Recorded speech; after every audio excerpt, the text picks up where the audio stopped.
사춘기와 엄지척. 아, 진짜 그건 아니잖아. 오늘 하루는 진짜 엉터리야. 집에 들어서자마자 아들 녀석이 짜증이 가득 섞인 말투로 툭 내뱉습니다. 오늘 중학교 입학식인데 뭐가 아니라는 거였을까?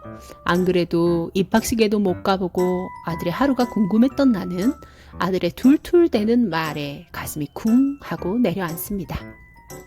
아침에 교복 후드티만 입고 나갔는데 춥더라.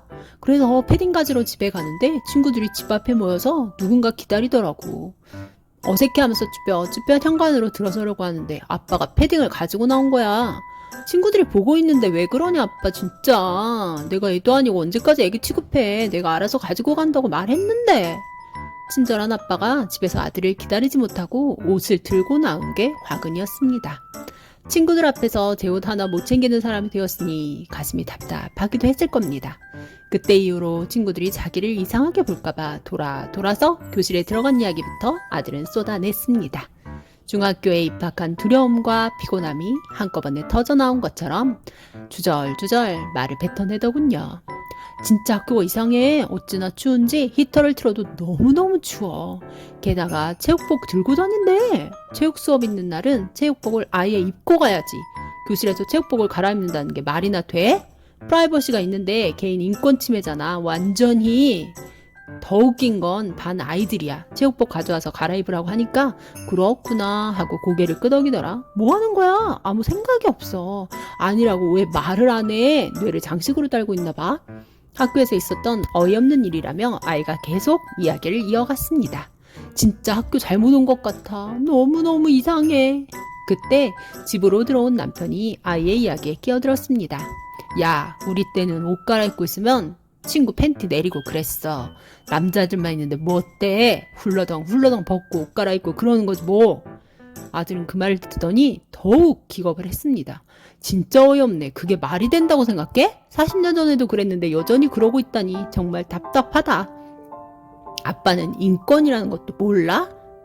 아들은 밥이 맛이 없다는 둥, 무식하게 반찬 말고 밥만 많이 준다는 둥, 불만이 한두 가지가 아니었습니다.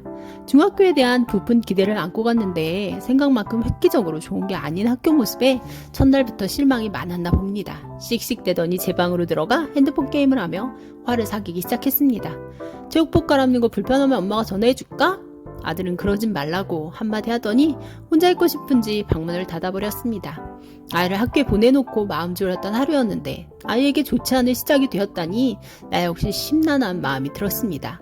당장 학교에 전화해서 시스템을 바꾸라고 말하고 싶었지만 그러는 이유가 있겠지 싶어 그만두었지요. 그렇게 뾰루뚱해진 아이는 저녁이 되자 그 마음이 한결 더 무거워졌나 봅니다.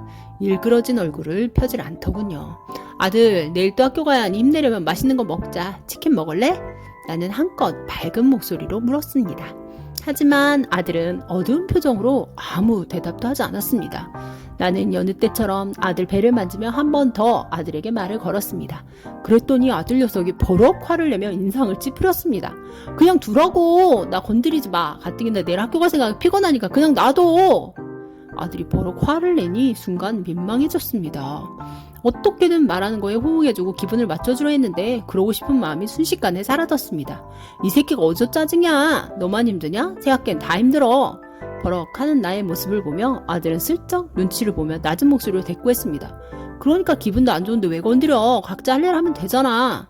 가만히 듣고 있던 아빠도 순간 버럭했습니다. 넌 뭐가 그렇게 화가 나서 그러냐? 대단한 벼슬 했네. 다 가는 중학교 혼자 왔어? 아빠가 끼어들어 잔소리 한마디 할 틈도 없이 녀석은 거실로 나가버렸습니다. 아빠는 알지도 못하면서 잔소리야 또. 입학식이라 모든 가족이 설레었습니다. 하지만 출근하느라 입학식에 가보지 못해 궁금해 이것저것 물어보았는데요. 결국 욕만 먹고 대화는 끝나고 말았습니다. 중학교에 가서 잘 적응하리라 생각했던 녀석이 첫날부터 까칠하게 구니 뭐라고 대꾸할 말이 없었고 마음만 상하고만 것입니다. 다음날 아침 일찍 출근하는데 통학버스 한 대가 길가에 서 있습니다. 유명한 사립초등학교 셔틀입니다. 7시를 간 넘긴 시각, 초등학생들이 학교 가기엔 이른 시간인데요. 부모들과 삼삼오오 손을 잡고 아이들이 몰려와 버스에 올라탔습니다.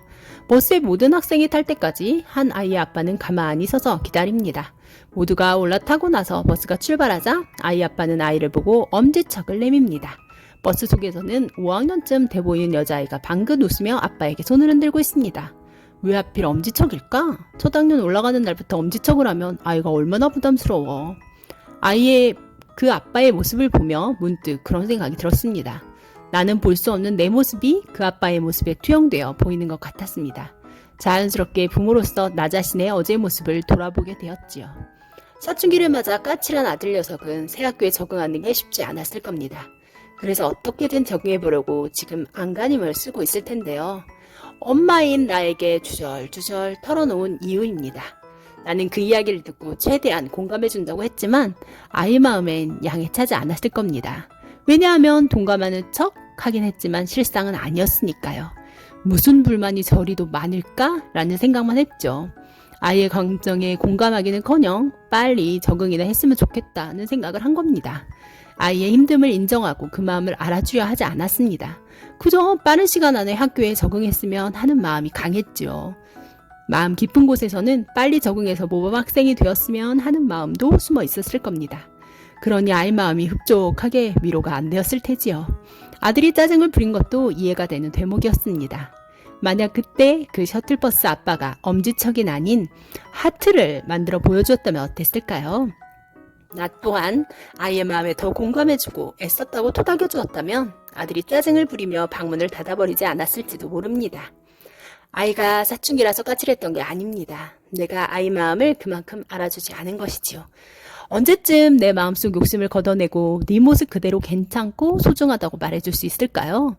사춘기 엄마보다 더 어리숙한 엄마는 그렇게 아직도 헤매고 또 헤매일 뿐입니다. 사춘기라고 원망하고 미워하지만 말고 엄지척을 거두고 하트 먼저 내밀 수 있는 현명한 엄마가 되고 싶습니다.